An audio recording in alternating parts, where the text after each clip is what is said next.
जमीर जिंदा रख तू कबीर जिंदा रख, जमीर जिंदा रख तू कबीर जिंदा रख, घर बन भी जाए सुल्तान तो दिल में फकीर जिंदा रख।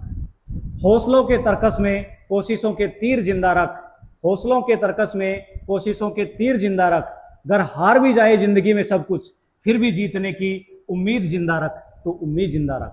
नमस्कार बच्चों, मैं सतीश सेन एक बार फिर से अपने चैनल फिजिक्स धारा में आप सभी का बहुत बहुत स्वागत करता हूं।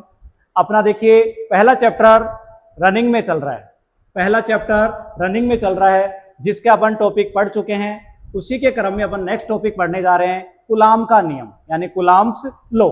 तो देखिए कूलाम का नियम पढ़ते हैं, इससे संबंधित कुछ महत्वपूर्ण फैक्ट पढ़ते हैं। देखिए तो सबसे पहले अगर अपन बात करें तो कूलाम का नियम स्थिर वैद्युत आवेशों के बीच कार्य करता है, स्थिर वैद्युत आवेशों के लिए कार्य करता है, स्थिर वैद्युत आवेशों के लिए कार्य करता है। कूलाम का नियम होता क्या है, कूलाम का नियम होता क्या है? तो देखिए अपन इसके स्टेटमेंट को देखते हैं कि इसका कथन क्या है कि दो बिंदु आवेशों के मध्य लगने वाला आकर्षण अथवा प्रतिकर्षण का बल दोनों आवेशों के गुणनफल के समानुपाती तथा उनके मध्य दूरी के वर्ग के व्युत्क्रमानुपाती होता है। तो देखिए इसको समझते हैं अपन किस प्रकार से होता है कूलाम का नियम। मान लिया हमारे पास दो आवेश हैं Q1 तथा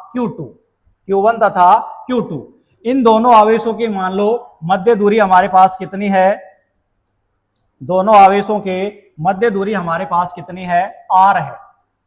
तो इन दोनों आवेशों के कारण एक दूसरे पर लगने वाला जो बल का परिमाण क्या होगा कि दोनों आवेशों के गुणनफल के समानुपाती। मान लो लगने वाला बल F समानुपाती होगा इन दोनों के गुणनफल के समानुपाती, यानी कि Q1 गुणा Q2 प्रोपोर्शनल है बल F के।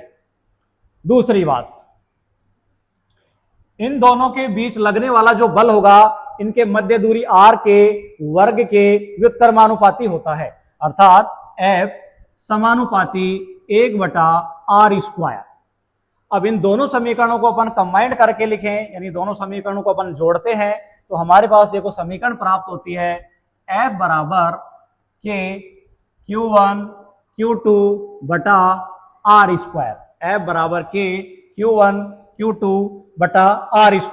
अब यहां पर देखिए K जो है एक समानुपातिक नियतांक है, जहां K क्या है कि समानुपातिक नियतांक,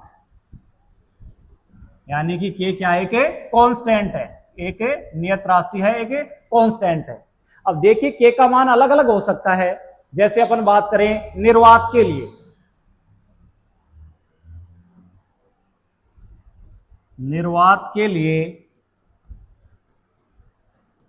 K का मान कितना होगा, K इक्वल टू 1/4πε0। निर्वात के लिए बात कर रहे हैं, इसका आंकिक मान कितना होगा,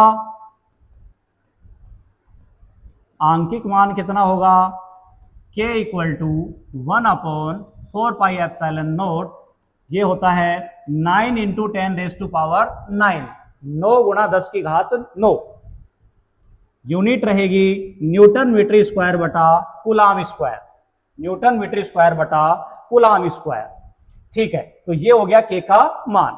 अगर यदि अपन बात करें किसी माध्यम में K का मान, तो K का मान किसी माध्यम के लिए, माध्यम में K इक्वल टू कितना होता है 1/4πε, यानी कि हमें पता है कि जहां एप्सिलॉन नोट क्या होता है, निर्वात की विद्युतशीलता, निर्वात की विद्युतशीलता, और एप्सिलॉन क्या होता है, किसी माध्यम की विद्युतशीलता, माध्यम की विद्युतशीलता।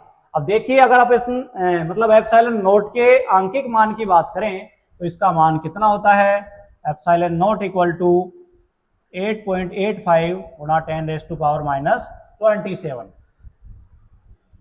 कूलाम स्क्वायर बटे न्यूटन मीटर स्क्वायर। तो इस प्रकार से देखो, यदि अपन समीकरण 3 मान लेते हैं इसको, यदि अपन समीकरण 3 के अंदर के का मान रख लें और हम मान के चलें कि ये बल कूलाम का बल हम निर्वात के लिए ज्ञात कर रहे हैं, तो देखो के का मान कितना होगा यहाँ से, सॉरी कूलाम बल का मान कितना आएगा। तो देखिए इसको मैं थोड़ा सा हटा देता हूं,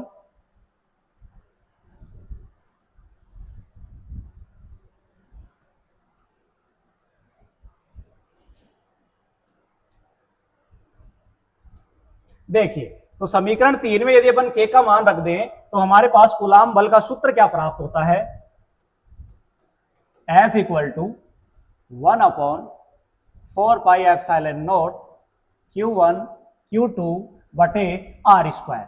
तो इस प्रकार से देखिए ये हमें कूलाम बल का सूत्र प्राप्त हो जाता है। यदि यही बल का मान अपन किसके लिए निकाले, किसी माध्यम के लिए, ये तो देखिए किसके लिए था, निर्वात के लिए कूलाम बल।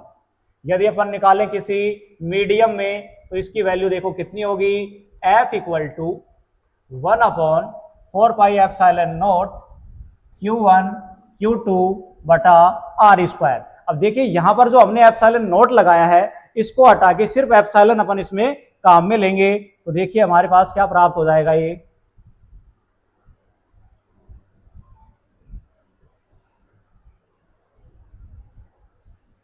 1/एप्सिलॉन Q1 Q2 बटे R स्क्वायर। तो इस प्रकार से देखिए ये कूलाम का बल हमें प्राप्त होता है। ध्यान रखिए कूलाम का बल जो हमेशा स्थिर विद्युत आवेशों के बिंदुवत आवेशों के लिए कार्य करता है। तो इस प्रकार से हमारे पास ये कूलाम का नियम कंप्लीट होता है।